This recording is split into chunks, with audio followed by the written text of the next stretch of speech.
Anton, kenapa kamu ada di sini? Runa meremas ujung baju kaos hitamnya. Anton nyengir dengan wajah penuh kejahatan. Kau rupanya membohongi kami selama ini. Runa membesarkan bola mata coklatnya. Dia bisa diperas hingga titik darah penghabisan jika Anton tahu soal dia yang menikah dengan CEO Mahakarya Group. Kau memang wanita licik. Anton mendekati Runa. Runa dengan gemeretak suara jantung hingga menggelengkan kepala. Langkahnya mundur agar tidak disentuh oleh kakak tiri brengsek itu. Mau apa kamu? Runa bergegas pindah ke belakang sofa. Pergi dari rumah ini. Apa kau malu punya keluarga miskin seperti kami? Kau pasti telah menipu pria kaya itu. Aku yakin kamu mengambil suami orang yang merupakan bandot tua. Dasar wanitamu. Ark. Runa segera berlari ke arah luar. Tolong. Pak, tangkap dia. Penjaga rumah itu langsung menangkap Anton yang hendak menarik tangan Runa. Lepaskan aku. Aku ini adalah saudara dia. Anton meronta sekuat tenaga. Runa masih gemetar karena tatapan buas Anton yang hendak menangkapnya tadi. Pak, tolong jangan biarkan pria ini masuk ke rumah ini. Lihat muka dia baik-baik. Apa yang kau katakan, Runa? Aku kesini hanya ingin meminta hakku sebagai keluargamu. Kau harus memberikan uang padaku. Ingat itu, Runa. Teriak Anton. Runa sudah duga alasan kedatangan Anton ke rumah itu pasti uang. Pak, bawa dia pergi dari ini sekarang. Runa selalu teringat trauma yang diciptakan Anton untuk dirinya. Kau dengar, Runa? Aku akan pastikan kau memberi hakku. Kau lihat dan tunggu saja nanti. Penjaga itu sempat kelepasan Anton. Ada 3 orang penjaga yang membawa Anton pergi dari tempat itu. Runa memegang kepalanya yang berdenyut kencang. Kenapa dia bisa tahu yang sebenarnya? Sia-sia saja sandiwaranya waktu itu bersama dengan Elvano. Dia yakin ayahnya Kasman pasti akan datang dengan wajah memelas hendak menghisap uangnya. Ah, bisa gila aku kalau begini. Runa masih tremor. Dia menggigit bibir bawahnya. Tak berselang lama, Dena datang membawa paper bag berisi bolu. Hai Runa. Dena agak takjub dengan ruang tamu yang menampilkan kemewahan yang mencerminkan isi kantong pemiliknya. Dominasi ukuran emas dan ornamen di sekitar cukup memanjakan mata. Gila, ternyata gini ya rumah CEO. Pasti bukan cuma satu. Ya kan banyak aset, benar gak? Dena masih celingak-celinguk. Suami lo mana? Kerja. Hah, hari Minggu kerja. Keluar kota maksud aku. Ya padahal mau ketemu lo sama suami cakep nan kekar lo itu. Dena nyengir menampilkan gigi kelincinya. Enggak kok, gue bercanda. Runa masih saja menampilkan wajah sekecut jeruk asam. Dia juga pucat dan tak merias diri karena masih memikirkan Anton yang datang ke rumahnya tadi. Lo kenapa sih? Dena mendekati Runa yang duduk di seberangnya. Runa menarik nafas panjang untuk bisa bercerita. Aku lagi mikir siapa yang udah bocorin aku tinggal di sini dan nikah sama CEO Mahakarya Group. Aku penasaran sampai pusing. Pasti sebentar lagi akan ada banyak drama. Dena memicingkan mata. Yang sabar, Ran. Aku yakin lo bisa kok hadapi ini. Runa tersenyum pada Dena. Dia juga tak ingin menjadikan itu sebagai beban yang terus berlanjut. Keduanya berjalan-jalan di rumah itu.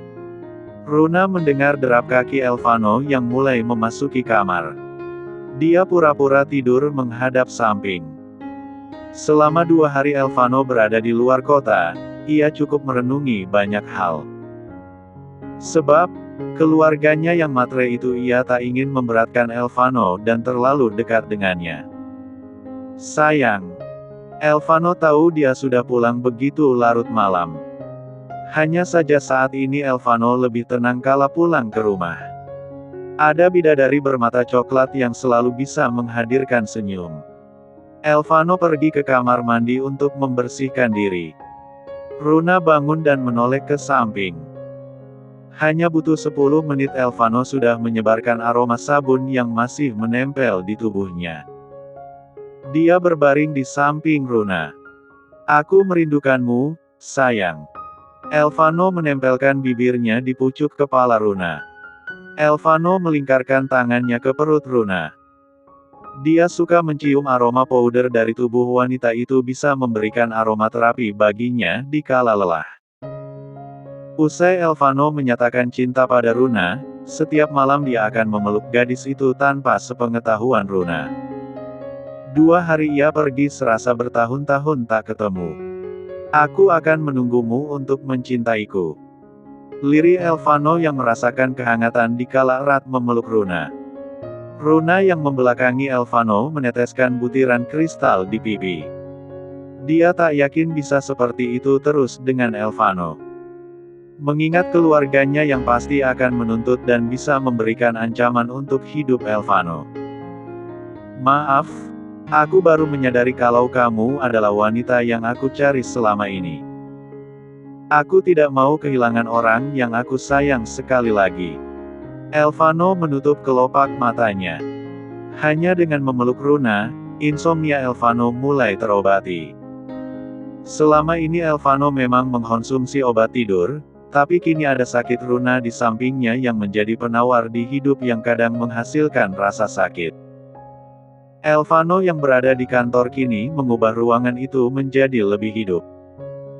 Dia meletakkan foto Runa dan dirinya saat menikah dulu. Bingkai foto pernikahan itu ada di atas meja. Dinding di belakang meja kerja dan seberang sana. "Tuan." Karina saja yang masuk ke ruangan itu sempat diam sejenak. Karina sudah tahu Elvano sedang dalam mode bucin akut pada Runa. Pria itu memang begitu kala jatuh cinta dulu. "Ada apa Karina?" "Ini ada beberapa berkas yang perlu Anda tanda tangani." Karina meletakkan tumpukan berkas itu. "Simpan di atas meja, sebentar lagi aku baca dan tanda tangani." Elvano masih menatap bingkai foto sang istri. Elvano baru menyadari jika Runa itu sangat cantik paripurna. Saat bangun tidur saja kulit Runa masih begitu cerah meski skincare wanita itu cukup basic. "Kalau begitu, saya permisi dulu Tuan." Karina bahkan tak dipedulikan Elvano yang sedang dimabuk cinta. Karina menggelengkan kepala saat dia keluar dari ruangan itu. Semoga saja kali ini tidak terlalu posesif. Karina tahu betul jika Elvano jika sudah cinta, dia begitu posesif luar biasa. Elvano masih saja menatap Runa dengan binar cinta di manik matanya. "Aku akan berusaha membuatmu jatuh cinta padaku." Elvano sadar betul jika sikap Runa memang masih dingin dan ada sedikit penolakan saat disentuh. Namun, dia percaya hati itu butuh proses untuk bisa terkoneksi. Tiba-tiba ponsel Elvano bunyi. Ada sebuah notifikasi pesan dari nomor baru. "Siapa ini?" Elvano membaca pesan itu. +62X, siapkan uang 1 miliar untuk tebusan istrimu, Runa Niskala. Nyawa istrimu ada di tangan kami sekarang. Kalau kau tidak memberikan uang itu, istrimu akan mati. Sialan, siapa yang berani menculik Runa? Elvano menggenggam ponsel itu erat. "Aku ada di mana?" Runa sesak nafas karena tidak bisa melihat ruangan yang begitu gelap tanpa bisa meraup oksigen sedikitpun. Jika dibiarkan begitu lama berada di ruangan gelap tanpa secuil cahaya dengan tangan dan kaki terikat, Runa yakin dirinya bisa saja menemui ajal. "Tolong." Runa mencoba melepaskan ikatan tangan itu, tapi sulit ia lakukan. Tiba-tiba lampu menyala. "Apa kabar adikku?" Anton terbahak-bahak karena sebentar lagi dia akan mendapatkan uang tebusan 1 miliar. "Kamu." Runa sudah duga tadi saat pulang dari kuliah, dia berada di kafe ada yang menyamar jadi pekerja di sana. Kau tenang saja adikku.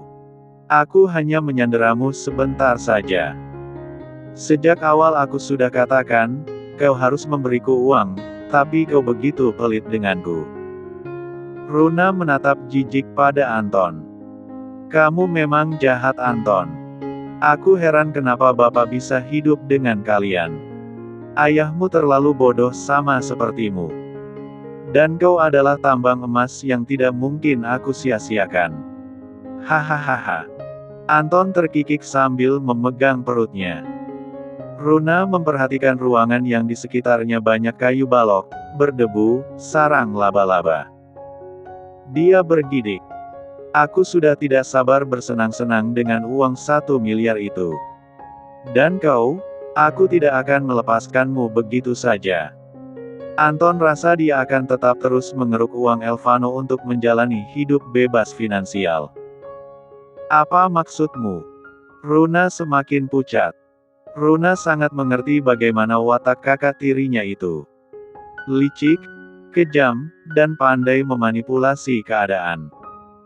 Gadis itu ingat betul dulu Anton pernah melakukan kejahatan melenyapkan orang, tapi ia cukup pintar untuk menghilangkan bukti. Jelas Runa sangat ingin berpisah dari keluarga yang tidak normal itu.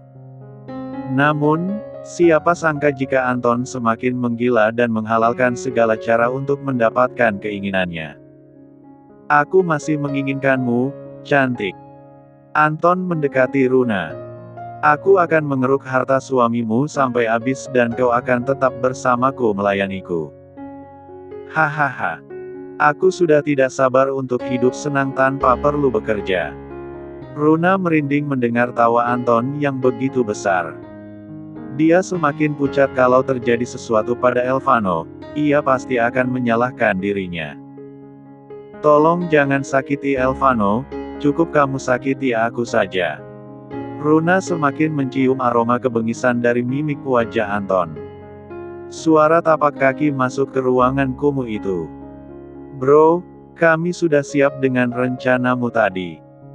Kalian tunggu saja di luar, aku ingin bicara dengannya dulu. Baik. Runa memperhatikan gelagat dari Anton yang tampak yakin jika dia akan sukses untuk menipu Elvano. Apa yang kamu rencanakan? Runa mulai berkeringat dingin. Dia tidak bisa membayangkan jika Elvano akan masuk ke dalam jebakan Anton. Aku sebentar lagi akan kaya. Hahaha. Anton mendekati Runa dan menaikkan dagu gadis itu dengan jari telunjuknya. Kau hanya perlu diam dan tonton bagaimana cerita kita akan dimulai. Runa gemetar luar biasa karena apa yang dilakukan oleh Anton itu bisa saja sesuatu yang buruk untuk Elvano. Kenapa kamu hobi untuk menyakiti orang lain? Runa meneteskan air mata. Itulah mengapa Runa benci dengan pria. Pertama, ia kehilangan sosok figur ayah yang selalu menyusahkannya. Kedua, Runa pernah dicampakkan Ovar yang emosional. Namun, dia tidak ingin kehilangan Elvano yang mengubah cara pandangnya terhadap sosok lelaki. Kau tunggu di sini. Aku akan bereskan keadaan dulu. Anton hampir mengecup pipi Runa. Runa langsung membuang muka dan menenggelamkan wajahnya ke lutut. Elvano melilit handwrap di tangannya. Dia memandang cermin dengan tatapan tajam. Aku sudah lama tidak mencari mangsa untuk melampiaskan amarah. Watak Elvano yang keras dan tatapan tajamnya itu membawa hawa dingin dikala pria itu masuk ke mobil. Tuan yakin ingin menghadapi mereka sendiri? Tanya Karina. Kalian jalankan saja rencana yang sudah aku siapkan tadi. Dan aku yang akan berhadapan langsung untuk menyelamatkan istriku. Elvano mengepalkan tangan dan deru nafasnya menggebu. Karina menoleh ke belakang. Ia menyaksikan aura seorang suami yang ingin melindungi sang istri begitu kuat. Mereka tiba di sebuah rumah kosong yang sekitarnya juga tak berpenghuni. Tidak ada tanda aktivitas apapun di sana. Mana koper itu? Elvano menyingsingkan lengan jaket kulit hitam itu. Ada asap yang mengepul di tengah cahaya yang tiba-tiba muncul redup saat Elvano memasuki pekarangan rumah. "Keluar kalian!" Elvano memekik. Runa yang berada di dalam rumah itu saja bisa mendengar suara kemarahan Elvano. "Kenapa kamu datang?" Runa meneteskan air mata. "Aku tidak siap untuk melihatmu tersakiti." Sebelum Anton pergi menemui Elvano, dia mendatangi Runa. "Apa ada kata-kata terakhir yang ingin kau katakan pada suamimu? Jangan bunuh dia, aku mohon." Runa berderai-derai air mata. "Cepat, sebelum aku benar-benar membunuhnya. Katakan apa yang ingin kau sampaikan." Anton senang mempermainkan mental Runa. "Kalau tidak ada aku akan pergi." Anton meregangkan tulangnya untuk bertempur dengan Elvano. Dia begitu bersemangat untuk mematahkan leher pria itu bersama dengan teman-temannya. Sementara itu Elvano masih berada di depan halaman rumah tua itu. Tiba-tiba saja ada 10 orang berbadan besar mengelilingi Elvano yang sedang membawa koper itu. "Mana istriku?" Elvano meneliti setiap wajah beringas dengan badan besar itu. "Mana pria yang mengancamku?" Anton datang dengan menyeret balok besi berat hingga dencingannya terdengar jelas saat bersentuhan dengan lantai keramik putih berdebu itu. "Serahkan uangnya sekarang." Anton menatap Elvano datar. "Bawa istriku dulu." Elvano berhadapan langsung dengan Anton. "Habisi dia." Perintah Anton pada teman-teman geng motornya. Elvano mulai dikeroyok. Karina sempat ingin masuk, tapi sang supir melarang karena Elvano tadi sudah bilang dengan tegas bahwa ingin menghadapi orang-orang itu sendiri dulu. "Kalian pikir aku lemah?" Elvano menggunakan dua tangan dan kaki untuk menonjok menolak dan kepalanya menyundul pria yang hendak memukul dari belakang. Elvano tanpa ampun membantai orang-orang Anton. Ada 5 orang yang tumbang. Anton mulai kelimpungan. "Aku akan habisi kau." Dia akan menghantam besi panjang itu ke kepala Elvano. Ark! Elvano melayangkan pukulan kakinya ke belakang saat Anton memegang benda itu. Alhasil balok besi berat itu menimpa kepala Anton. Suara sirine mobil polisi juga cukup membuat orang-orang di sana kalang kabut. "Kita pergi dari sini," ujar yang lain. Anton masih bisa bernafas tersendat-sendat, tapi dia tidak mampu melarikan diri. "Kalian tidak akan bisa lari dari sini, sejak tadi tempat ini memang sudah dikepung." Elvano menarik kerah baju Anton. "Aku akan pastikan kau sengsara di balik jeruji besi sana. Kau sudah membuat istriku menderita selama ini." Elvano mendorong tubuh Anton pada polisi hingga diborgol dan dibawa ke mobil. "Runa." Elvano segera menyisir tempat yang gelap itu dengan cahaya ponselnya. Runa melihat siluet Elvano. Aku di ruangan ini." "Sayang." Elvano berlari dan memeluk sang istri. "Kamu baik-baik saja. Aku takut Anton menyakitimu." Runa masih dalam keadaan gemetar. Elvano tersenyum sedikit. "Dia tidak akan bisa menyakitimu lagi." Ia melepaskan tangan Runa dari kungkungan tali itu. Runa memeluk Elvano. "Aku berhutang banyak padamu, El." Elvano mengelus kepala Runa. "Kalau begitu kamu harus membayar hutang-hutang itu." "Hah? Apa mungkin Elvano minta uang?" pikir Runa. Mana mungkin, Elvano kan sudah tajir melintir. "Aku harus membayarnya dengan apa? Pertama, kamu harus memanggilku sayang," pinta Elvano. Itu permintaan yang mudah. "Baik." "Kedua, ada lagi." Runa memicingkan mata. "Ya, kedua kamu harus melahirkan anak untukku." Tangan Runa tidak pernah lepas untuk memeluk tubuh Elvano sepanjang perjalanan mereka pulang dari tempat yang menjadi mimpi buruk itu. "Aku takut, El." Runa lebih tenang kala menghirup aroma tubuh Elvano yang membuatnya merasa ada di kebun teh dengan matahari yang baru beranjak keluar dari peraduan. Elvano mengecup-ucup kepala Runa. Aku tidak akan membiarkan siapapun menyakiti kamu. Runa masih merasa ada trauma yang luar biasa jika bertemu dengan anggota keluarganya. Dia berharap tidak usah bertemu saja selamanya dengan mereka. Setibanya mereka di rumah, Runa masih memeluk hangatnya tubuh Elvano. Ayo turun. Elvano coba melepaskan tangan Runa yang begitu erat menempel di tubuhnya. Runa menggelengkan kepala. Baik, aku akan mengendongmu. Elvano mengangkat tubuh Runa dengan kedua tangannya. Runa bisa menatap keindahan makhluk ciptaan Tuhan itu. Bibirnya bergetar hebat menahan deburan ombak air mata yang siap lolos dari kelopak. Aku beruntung bertemu dengan kamu. Runa kembali memeluk Elvano saat mereka tiba di kamar. Kalau saja tidak ada kamu, aku tidak tahu hidupku akan seperti apa. Aku tidak cukup kuat menghadapi masalah sendiri. Iya, sayang. Kamu tidak akan sendiri lagi menghadapi masalah apapun itu. Kita berdua akan menghadapinya bersama-sama. Elvano mendudukkan Runa di batap. Apa mau aku mandikan? Pupil mata Runa berlarian. Aku bisa sendiri. Elvano hanya tersenyum dan keluar dari ruang itu. Dia tidak akan memaksa Runa untuk memberikan kesuciannya, tapi ia akan menunggu wanita itu siap. Runa coba berendam di dalam air untuk melupakan setiap seringai wajah-wajah orang yang sudah menyakitinya. Bertahun-tahun hidup dalam kungkungan kemiskinan, selama itu pula penghinaan tidak pernah surut.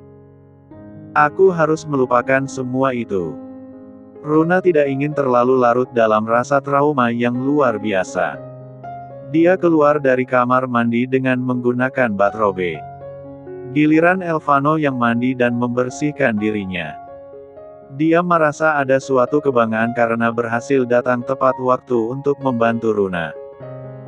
Usai mandi, Runa duduk di kasur dengan membawa kotak P3K. Aku akan mengobati luka di tanganmu. Runa menyoroti dengan jelas tadinya bagaimana Elvano menahan rasa sakit saat menggendongnya dengan kedua tangan. Elvano masih mengenakan bathrobe membawa hair dryer. Bisa keringkan rambut untukku. Kap. Elvano mendaratkan bibirnya di kening Runa. Bibir itu mulai seraka ingin meni tiga entuh sisi lain, yaitu pipi, hidung, dan bib 1R ranum Runa. Runa mengerjapkan mata saat Elvano menyentuhnya dengan lembut. Kamu kan bilang mau mengeringkan rambut tadi. Elvano tersenyum karena dia harus bersabar dengan gejos 1A rasa yang sudah sampai ke ubun-ubun. Namun, belum ada legal akses untuk ia menyalurkan kebutuhan batinnya dari sang istri.